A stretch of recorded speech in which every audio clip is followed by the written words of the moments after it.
난청 때문에 힘들다는 74살 김영자 씨의 집을 찾았습니다.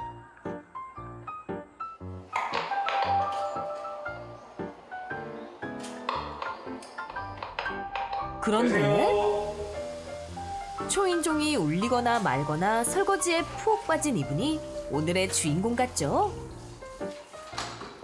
안녕하세요. 결국 따님이 나와 제작진을 맞이합니다. 엄마! 이쪽으로. 안녕하세요. 오늘 사연의 주인공 74살 김영자 씨입니다. 청력이 떨어진 걸 알게 된 건 딸네 가족과 함께 살기 시작하면서부터라는데요. 엄마, 뭐 도와줄까? 엄마!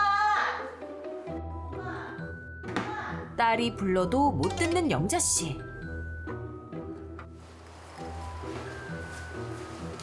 네, 불렀어? 못 들었네. 이렇게 물 틀어놓고 설거지 하고 이러면 저쪽에서 하는 얘기는 잘 못 들어요. 주변이 조금만 시끄러워도 사람들의 말이 잘 들리지 않는다는데요.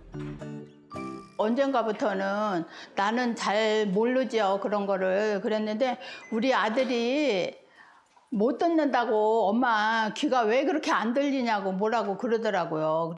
갈수록 혼자 있는 시간도 많아진다는데. 요즘은 TV 보는 시간이 가장 편하다는 영자 씨.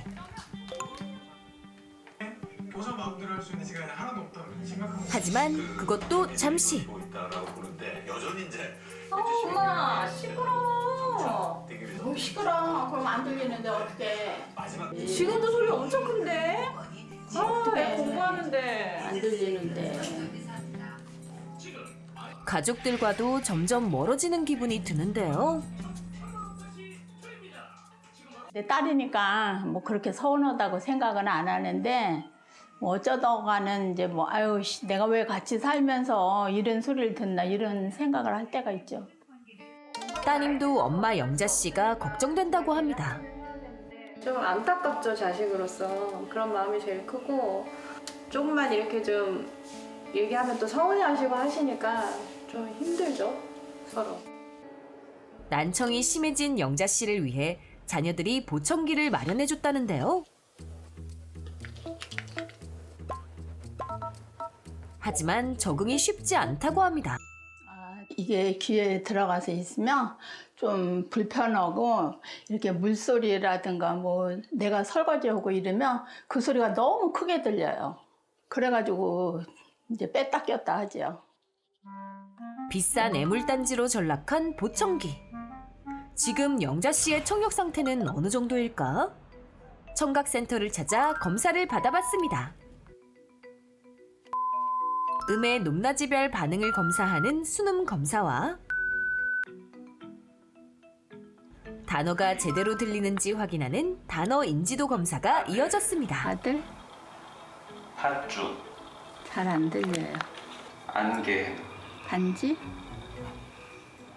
과연 영자 씨의 난청 정도는 얼마나 심각한 걸까요? 청력 검사 결과를 말씀을 드릴게요. 지금 어머니 같은 경우는 중도 난청에 해당되시고 그 청력 검사 결과보다 약간 단어 인지도가 약간 더 떨어지지 않나. 그래서 중도 난청이라는 말에 영자 씨의 얼굴이 어두워지는데요.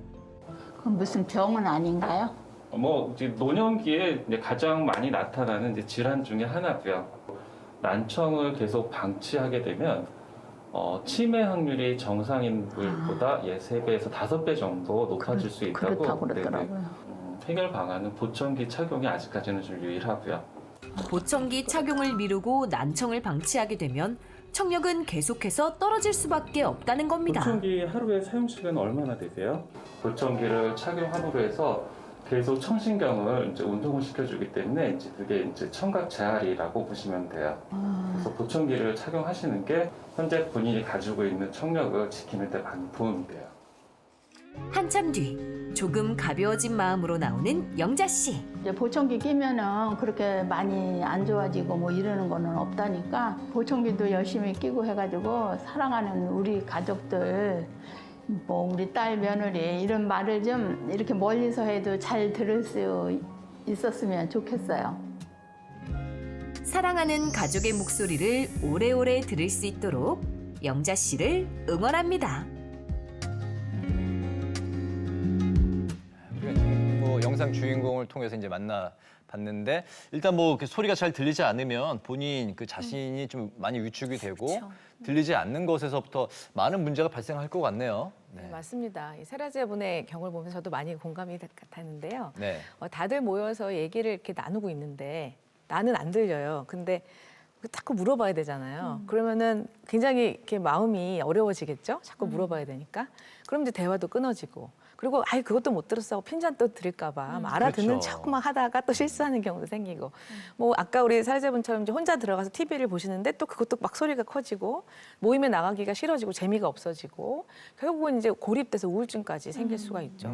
그래서 우리 부모님들이 왜 이렇게 못 알아들으시지 하고 이제 불평하실 자식들 입장에서 하게 되는데 우선 혹시 내 부모님이 난청이 와서 그러신 건 아닌지 자꾸 물어보시거나 이럴 때 특히 그 설거지할 때 못 알아들으시는 게 제일 큰 포인트인 것 같아요. 우리 주부님들 꼭 챙겨봐 주시는 것이 이제 좋을 것 같습니다. 네. 근데 이게 이제 난청이 시작이 되면 이걸 처음에는 이렇게 심각하게 생각을 안 하고 네. 그리고 사실 보청기를 이제 착용하기 시작한다는 것부터가 약간 그 당신께서 이제 거부감이 좀 있다는 것 너무나도 다들 이해를 하잖아요. 근데 이게 난청이 오면 꼭 보청기를 해야만 하는 건지 이것도 사실 좀 확실히 여쭤보고 싶거든요. 보청기를 착용을 하면 난청이 이렇게 진행되는 걸 좀 이렇게 뭐 더디게 할 수 있나요? 물론입니다. 반드시 하셔야 되는데요. 청력 감소가 있는 이 나이가 든 사람 중에서 보청기를 착용하고 있는 분들이 전체 18%밖에 안 되고요. 또 이 중에서도 약 75%가 60세 이상이세요. 그런데 연세 드신 분들이 왠지 보청기 하면 굉장히 좀 기분이 상하시는 거죠. 네. 내가 벌써 이런 거 할 때가 됐나? 그러시구나. 약간 부정하고 싶은 마음이 마음. 너무 네. 이해가 가요. 네, 근데. 네, 마음은 네. 청춘인데 이제 그런 거에 대한 어떤 부정하는 마음도 들고 네. 그래서 어떤 그 너무 나이가 들어 보이는 거죠. 그래서 그런 거에 대한 어떤 부담감도 있고 그다음에 이제 이게 당연한 거지. 잘 안 들리는 게 노화지 하면서 그냥 이렇게 체념하고 이렇게 넘어가시는 분들이 있는데요. 꼭 눈이 나쁠 때 안경 쓰는 거하고 정말 똑같은 것 같아요. 그래서 난청 있는 분들은요, 눈 나쁘면 안경 맞추듯이 보청기도 아주 자연스럽게 받아들여서 보청기를 통해서 난청이 악화되는 것을 반드시 막으셔야 될 것 같습니다. 근데 이제 그 보청기를 착용하면서 이게 적응하는 데도 시간이 좀 걸린다고 들었어요. 네, 그렇죠. 사실 보청기를 처음 착용한 후에 환자분들이 가장 먼저 보이는 반응은 이게 갑자기 들리는 큰 소리에 이제 당황하고 혼란스러워하는 겁니다. 그러니까 아까 영상에서 잠깐 봤지만 설거지하는데 물소리가 너무 크게 들리거나 이런 현상이 생기는 거죠. 그러니까 우리 뇌는 우리에게 중요한 소리만 딱 걸러내서 선택적으로 들을 수 있는데요. 네. 이제 보청기는 그 전체 레인지를 이렇게 줄여서 압축해서 크게 듣다 보니까 그런 기능이 조금 부족한 겁니다. 그렇기 때문에 그런 분들에게 제가 드리는 말씀은 이 보청기는 무조건 빨리 적응하는 게 정답이라고 말씀드릴 수 있습니다.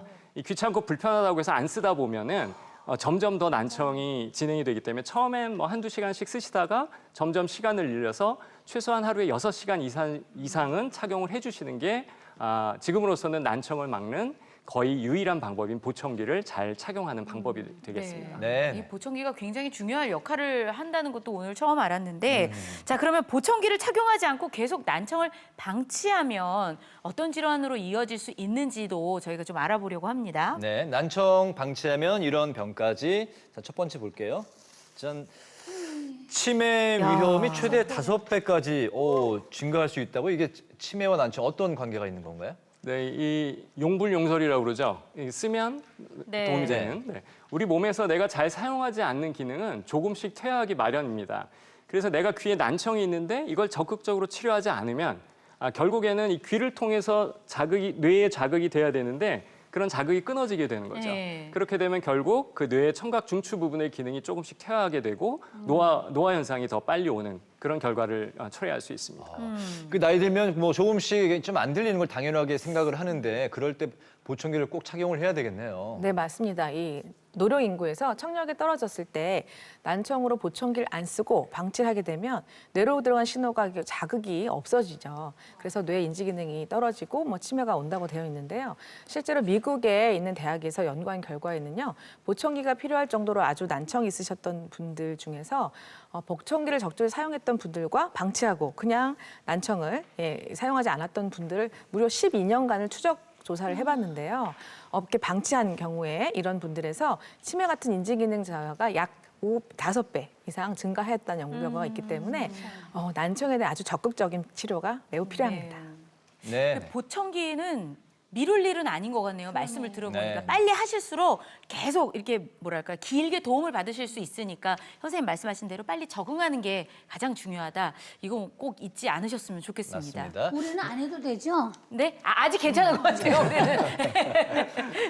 네, 난청 방치하면 이런 병까지 두 번째 볼게요. 네. 짠, 한쪽 귀만 안 들린다면 뇌종양을 의심해라 했는데 청력과도 뇌종양이 연관이 있는 건가요? 네.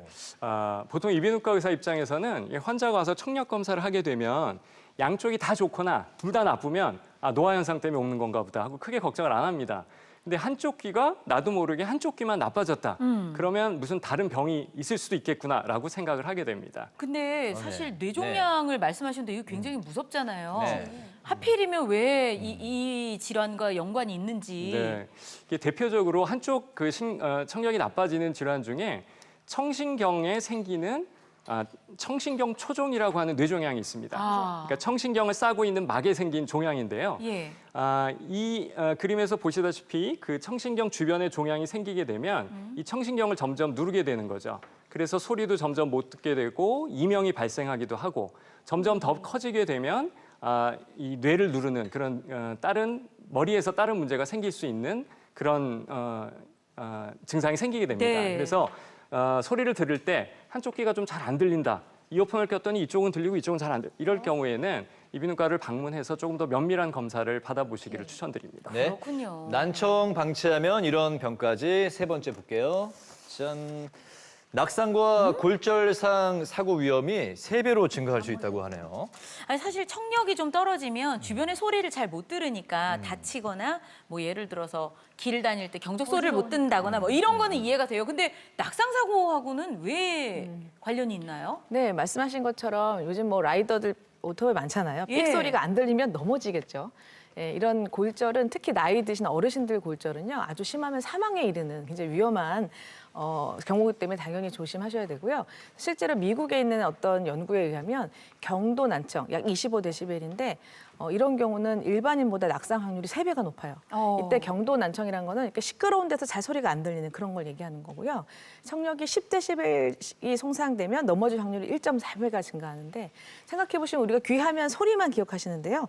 아까 보였던 모형 중에 이게 달팽이관이 소리인데 바로 옆에 붙어 있는 게 반고리관이라고 해서 이게 균형을 잡아주는 거예요. 그래서 많은 분들이 핑하고 어지러우면 빈혈 생각하시죠? 네. 아니에요. 핑하고 어지러우면 여기 이 반고리관. 그래서 소리가 안 들리는 것과 이 균형 감각 이런 걸 전정 기능이라고 하는데 이렇게 보이시는 것처럼 붙어 있다는 거죠. 그래서 청력이 손실이 되면 즉 어지러운 이런 전정 기관의 노화가 여기에 유보 세포가 여기에는 없는 게 아니에요. 다 같이 들어있기 때문에 함께 노화가 오기 때문에 귀도 안 들리고 어지럽고 그러면 낙상 사고가 일어날 수가 있습니다. 그렇군요. 저는 뭐 소리는 그렇다 치고 사실은 제가 이석증이 있어요. 가끔 이제 어지러운 게 귀 때문에 오는데 이게 뭐 빈혈도 아니고 이제 귀 때문에 이게 정말 이렇게 한번 이게 딱 증상이 오면 막 천장이 막 돌고 옆에서 벽이 막 쓰러지고 그러거든요.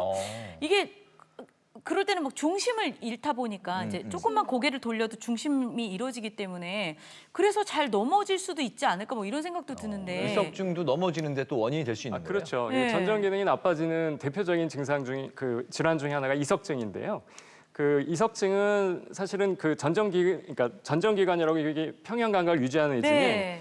돌멩이 하나가 빠져나와서 자극을 하는 거예요. 그래서 한쪽으로 이제 돌면서 이제 어지럽게 되는 증상을 얘기를 하는 건데 이런 것들이 자꾸 반복이 되다 보면 네. 그 전정 기능 자체가 밸런스가 무너질 수가 있죠. 그러니까 만성적인 어지러움 쪽으로 갈 수 있습니다. 네. 네, 네. 그러면 이게 좀. 난 안 그래도 잘 넘어지는데. 네? 선생님. 그거는 뭐 난청하고는 상관이 없는 것 같아요. 없는데 잘 넘어지는 건 왜 그러죠? 다리에 힘을 기르시는 게 좋지 않을까요? 하체 운동을 키우시는 죄송합니다. 아니 그러면 이럴 때 좀 도움을 받을 수 있는 집에서 실천할 수 있는 그런 좀 운동법 아니면 뭐 이런 거 좀 낮출 수 있는 법 이런 건 좀 없을까요, 예, 선생님? 물론 네. 있습니다. 아. 이 전정기관 이상으로 인해서 그 어지럼증이 나타날 때는 대개는 짧게 단기간에 나타나게 되는데 네. 이게 자주 반복이 되다 보면 제가 좀 전에 말씀드린 대로 전정 기능 자체의 기능이 이 밸런스가 깨질 수가 있습니다. 네. 이때 이 전정 재활 운동을 하면 이 전정 기관의 그 힘을 좀 길러주게 되는 거죠. 그래서 이지연 씨처럼 네. 이석증 같은 귀질환이 있어서 어지러움증이 나타나는 분들도 물론이고 노화 현상으로 있어서 전정 기능이 어느 한쪽의 일부가 기능이 나빠지신 분들한테도 이 어지럼증 개선에 큰 효과를 드릴 수 있습니다. 그럼 어떻게 좀 가르쳐 주시면 안 될까요, 선생님? 한번 해볼까요? 네. 네. 다들 이 볼펜 한 자루씩 네. 앞에 있으시죠? 있습니다. 네. 시청자 여러분도 한번 같이 따라해 주시기 바랍니다. 볼펜이 아니어도 되고 뭐 리모컨의 빨간 단추를 보셔도 되고 젓가락도 괜찮습니다. 네. 주변에 있는 아무 물건이나 들고 눈앞에 이렇게 눈높이에 맞춰주세요. 그래서 이 볼펜의 한 끝을 보면서 고개를 천천히 움직이는 겁니다. 처음에는 고개를 좌우로, 그 볼펜 끝을 보면서 고개를 좌우로 흔드는 겁니다. 그다음 이게 괜찮으시면 고개를 위아래로, 볼펜 끝에 시선을 고정하면서 위아래로 고개를 흔들어 보시는 겁니다. 선생님 눈이 약간 못 떼지는 건 괜찮은 거죠? 이렇게 못 떼지는데. 이게 좀 익숙해지시면 조금 네. 더 빨리 한번 이렇게 해보시면 도움이 되고요. 저는 살짝 어지러지란 느낌이 있긴 있어요. 난청이 있는 분들은 이게 이럴 때 이제 어지러움증을 느낀다는 거죠. 그렇죠. 그러니까 전정 기능이 한쪽이 밸런스가 깨진 분들은 이럴 때 어지러움을 많이 느끼시게 되는 거고요. 네. 자, 이걸 조금 더 응용해 보겠습니다. 이번에는 볼펜 끝을 보는데 고개를 돌리면서 볼펜은 반대편으로 움직이는 거죠. 그러니까 더. 고개를 좌우로 하면서 대각선으로. 볼펜은 반대쪽으로. 네. 이번에는 오른쪽으로 돌릴 때 고개는 왼쪽으로 이렇게 더 거리를 두게 되는 거죠. 네. 이게 괜찮으시면 위아래로도 같은 방법을 한번 해보시기 바랍니다. 볼펜을 내리면서 고개는 위로, 볼펜을 올리면서 고개는 아래로. 근데 시선은 볼펜 끝에. 네. 자, 이거를 자꾸 반복을 하시게 되면 전정 기능이 그러니까 평형 감각을 유지하는 데 도움이 되는데 네. 이게 왜 그러냐 하면 이게 소위 말하는 전정 안구 반사라는 거를 자극해 주는 겁니다. 네. 그러니까 우리가 평형 감각을 유지하는데 물론 제일 중요한 거는 귀 안에 있는 전정 기관이라고 하는 그 평형 감각을 유지하는 곳이긴 합니다만 그 외에도 굉장히 여러 가지가 동시에 일을 하게 되거든요. 네. 그 중에 하나 제일 중요한 게 시각입니다. 네. 시각으로 고정을 해주는 거죠. 우리가 발레리나들이 제자리에서 뱅글뱅글 돌 수 있는 방법이 앞을 보고 고정을 하고 한 바퀴 돌고 그 자리를 또 보는 맞아요. 거거든요. 예. 그런 거를 이용하는 거죠. 그래서 지금처럼 시선을 어느 한 군데 두고 고개를 자꾸 움직이는 연습을 하다 보면 그 전정 안구 반사라고 하는 게 좀 강화가 되는 거죠. 그래서 이런 어지럼증을 가지신 분들이 조금 그런 증상을 덜 느끼게 할 수 있는 그런 재활 훈련이 되겠습니다. 네. 난청 있으신 분들은 꼭 이 전정 재활 운동 해보시면 좋을 것 같네요. 이 난청과 이명같이 귀 건강을 위협하는 질환에 대해서 알아보고 있는데요. 지금도 늦지 않으셨습니다. 왜냐하면 청력 노화를 예방할 수 있는 두 분만의 노하우를 지금부터 알려주신다고요? 네, 제가 먼저 말씀드릴까요? 귀를 파지 마십시오. 네. 진짜요? 네. 우리 이제 귀지 파는 분들이 굉장히 많잖아요. 네. 예. 근데 사실은 이거는 오히려 난청을 유발할 수 있는 좀 잘못된 습관 중에 하나입니다. 귀지는 사실 귀 안에 있는 게 좋고요. 이 보호 역할을 하기 때문에 이걸 자꾸 파다 보면 오히려 그 귀지샘이 자극되기 때문에 더 많은 양의 귀지가 나오게 되고 이 세균 번식을 막아주고 이물질을 들어오면 차단해주는 그 역할을 하는 게 귀지인데 이제 그런 게 없어지면 오히려 귀에 염증이 더 생기기가 쉽게 되는 거죠. 그래서 보통 때 귀지는 있어도 시간이 지나면 점점점 피부가 자라서 바깥으로 밀려 나오기 때문에 제거가 되거든요. 말을 네. 할 때 씹을 때 밖으로 나오기 때문에 일부러 귀를 파지 마시고 보통 6주에 한 번이라고 제가 권유드리긴 하는데 그냥 2달에 한 번, 분기에 한 번 정도 이비인후과에 방문하셔서 큰 문제가 없이 그냥 정리하는 정도를 하시는 게 도움이 되겠습니다. 알겠습니다. 서희선 교수님은요? 네, 저는 규칙적인 생활 습관, 그다음에 균형 잡힌 식사를 강조하고 싶습니다. 네. 비타민 아연, 마그네슘 같은 미네랄 섭취가 적고 탄수화물, 지방 섭취가 많으면서 단백질 섭취가 낮을수록 청력 감소가 많다는 연구 결과들이 있는데요. 실제로 미국 연구팀에서 건강 연관된 직업을 종사하는 한 5, 60대 중년 여성 3,000여 명을 대상으로 식습관을 조사했는데요. 고혈압 같은 예방하는 그런 건강 식단을 잘 유지한 그룹에서 청력 손실의 비율이 낮았다는 거죠. 앞서 강조했지만 활성산소가 결국 만성질환을 유발하는 것과 같이 그 활성산소가 난청도 유발하기 때문에 오늘 제가 청력 건강을 지키는 식재료 2가지를 추천해 드리려고 하는데 이렇게 무더위에 덥다고 불 앞에 요리 안 하시고 때우시면요. 더욱 귀 건강 해칠 수 있기 때문에 오늘 집중해 주셨으면 좋겠습니다. 네. 청력 건강을 지켜주는 2가지 식재료 어떤 건지 궁금한데요. 지금부터 공개할까요? 네, 바로 이 손 안에 있습니다. 첫 번째 식재료. 자, 귀 건강에 도움이 됩니다. 하나, 둘, 셋.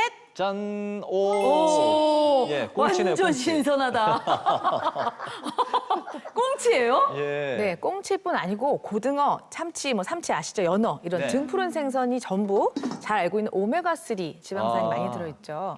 따라 노화에 관련된 청력 손실을 감소시키는 효과가 많다는 것이 알려져 있는데 그 이유는 혈관에 문제가 생기면 우리가 뇌졸중도 똑같아요. 세포가 죽는 것처럼 이 달팽이관에도 혈류가 흐르는데 여기가 네. 손상되면 난청이 악화되기 때문에 반대로 오메가3를 섭취해서 이 피가 묽어져서 달팽이관에 혈액이 잘 공급이 되면 그것 때문에 난청이 도움을 받을 수가 있다는 그런 이유가 될 것 같습니다. 네.